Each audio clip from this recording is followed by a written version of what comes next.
kind of a negative male thing is to like, you know, this tough thing, you know. Why is it that men can put in thousands of hours in practicing sports, for instance, or a job, or not even a job that they're passionate about? They can put in thousands of hours of training for a job that is like mediocre, but it's hard to get 20 hours of practicing to become a better man at home, or a better father, or why is that? I think it's easy. First of all, I think that for a guy, the attraction for guys to sports, there's a beautiful thing about it. Because there's something beautiful about watching a guy, a woman too, but a guy excel, a great basketball player or a great tennis player, because it takes work. You don't get there for nothing. So this sort of male principle of excellence based on effort is a beautiful thing to be inspired by. And I think that's, plus, you know, two teams fighting, you know, competing with each other, it's a male thing. Yeah. And we like it, yeah. you know. But for me, I'm totally into sports, particularly tennis. This is my thing. To see the excellence, because I know the sport, to see the excellence is a total turn on for me. I can tell, yeah. Because I know what it takes. I'm a tennis player. I know what it takes to be that good. Yeah. And it's, to me, it's like it's a total high. So that's that. But the thing about learning to be, I think men often feel humiliated when they're feeling fear or insecure. They connect it with being humiliated. And they may have been humiliated as a child for those very feelings.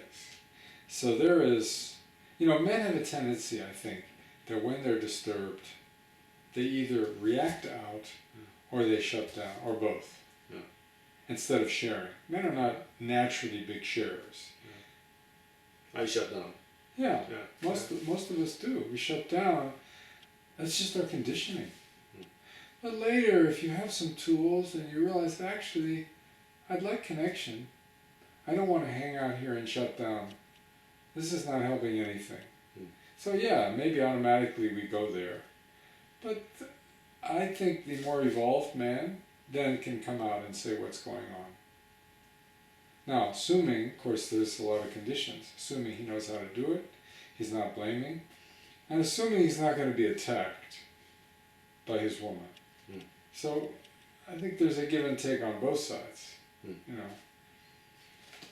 But again, I think couples can learn that. I think a man can learn how to share his stuff without feeling humiliated. You know? Yeah.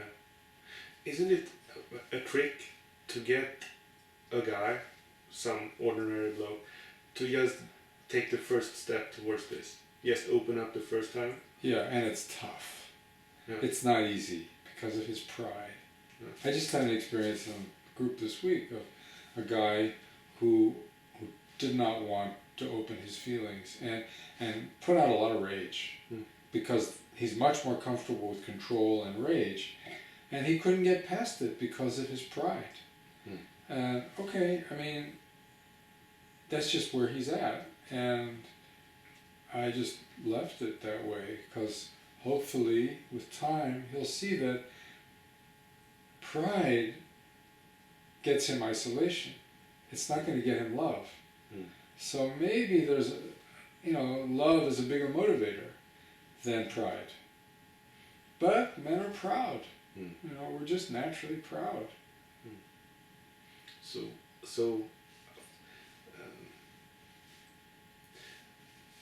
So one could put it like that. Would we have to trade this pride? We have to give it away and get something else instead? Yeah, right. I think dignity is a better commodity than pride.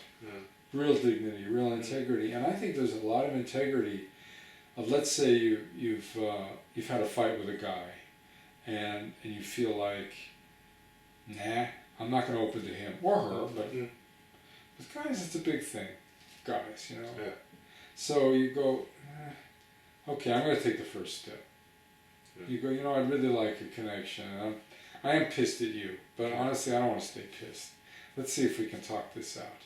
And then I've seen it with guys, because I used to lead men's groups, and I've worked with guys, and it's amazing, because the heart wins out if they take that step. Because as minute you take the step and you're willing, it's amazing, because we don't want to hang out in anger and distance and separation. We just don't. But we're proud. So, take the first step and reach out. Yeah, the other person may stay in pride or hurt or not. It's a risk. But it's worth it. I mean, if the relationship is meaningful. If it's not, okay, you let it go. But, So what do you see is needed more to have say a system change of men? Yeah, I think that, first of all, I think they have to get to know their sensitive side. Men are different, because some men are more collapsed, and then they're more in what we call in our work the negative feminine side, which is collapse and giving up and so on. And then there's guys who are much more in their kind of negative male side, which is aggressive and pushing and working and drinking and this kind of. Then for the second type, they need to get to know their sensitive side, and I think they need to be guided to that. They're not going to do it on their own. They need to be guided to feel that part of them that has fear and insecurity and where that comes from, and how they were negatively conditioned about that side. It's wimpy, it's weak. The other kind of guy who's in collapse and maybe giving up to an addiction or getting sick and sort of hanging in that down energy, he needs to get in touch with his male side, with his go for it, and in baby steps take risks. Now that also needs guidance. You need like somebody to say, come on, like a good coach. Yeah. But a good coach, not a punitive one. Somebody says, come on, you can do this. I'm here for you, I've got your back, And I've had that in my life. I've had both. Therapists who guided me to my left side and mentors who helped me get over my insecurities. So, both. I really believe in mentors. I'm big on that. Yeah. I think guys need mentors. And it takes some courage to find, but if you look, you will find. And I think that guys need men mentors. Somebody they can look up to, who's living in a way that they respect and they learn. It's kind of like, the samurai tradition of being a disciple. And there's a great book I recommend to guys. It's called Musashi. Yeah. It's probably the greatest book I ever read in terms of learning the male principle. So I said, read this book, get inspired by it. Yeah, I love it. I read it when I was 16. I remember it. Yeah, so couldn't put it down, right? Yeah. Yeah. I have the pictures in my head from that book. Yeah, beautiful. So how could we get more men into mentoring? And what I have into mentoring or being mentored? Both. I have been starting to connect to guys that organizes and try to hook up, and they have how many adepts? Is it adept in English? Mm-hmm. Yeah. How many as possible? It's so hard to get a grown man to commit to an adept over time, say for a year or half a year or something. Yeah. Well, I think there are different kinds of mentors for different things. Like, the martial arts tradition is a great way to go. And I turn a lot of guys on to kickboxing, or particularly if they've repressed their anger and they have a negative attitude towards their anger. I send them to kickboxing classes and they love it. They fucking love it because it's contained. And they're getting their energy going, and they're getting that energy out with somebody who's inspiring them. I love it. I've done it myself, and so there's that. To get mentoring in the softer side is a little tougher to find. Yeah, that's the point. That's the point. Yeah. That's tougher because not that many men are really, they exist, but, a man, for instance, who's in a deep, committed, ongoing relationship, who can mentor a guy to be willing to face his fears. And, yeah, that's more rare, I think. I think it exists. Like I had, for instance, Robert Bly was a mentor for me.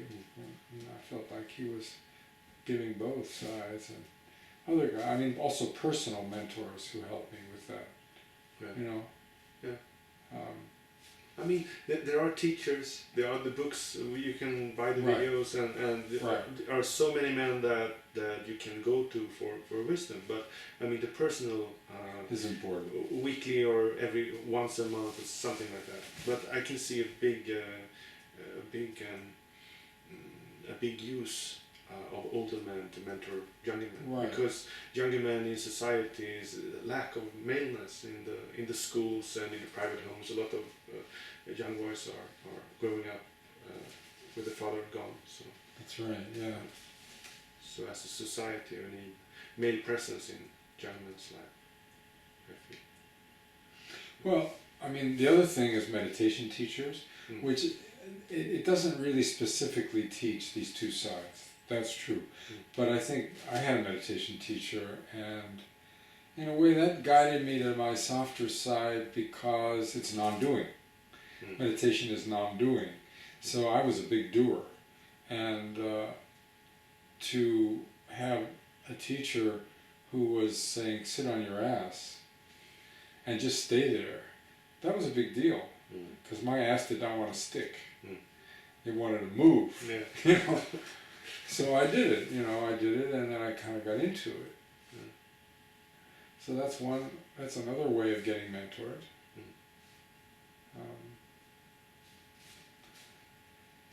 Yeah, I do think though that if, it's like if you seek you shall find. I do believe that. Yeah. It's worked for me, and Thank you for that. Very nice meeting you and taking your time to ask these Yeah. questions. My pleasure.